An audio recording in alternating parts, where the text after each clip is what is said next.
I think in the past, the differences between China and the West were so visible. The Chinese lived differently, ate differently, organized their society and their organizational structures much differently.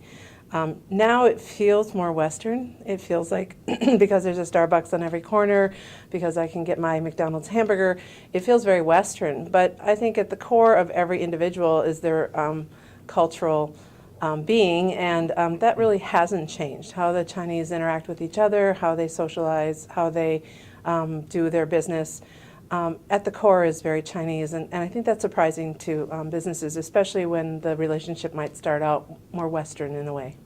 It's not as objectively obvious. I mean, it's not as clear to them that these cultural differences still exist, because they have changed the way they do business, and they are adapting very well to international norms and standards to business.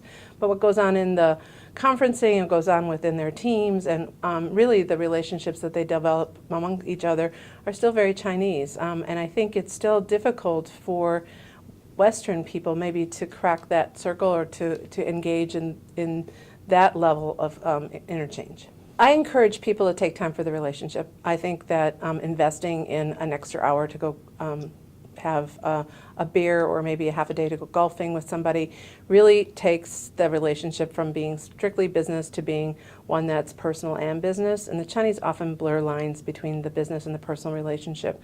So having that whole relationship with somebody is really important to, I think, long-term success.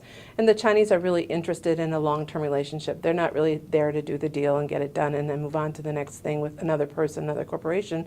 They'd like to continue to build that relationship and the business between the two organizations and the people, and keep those relationships working.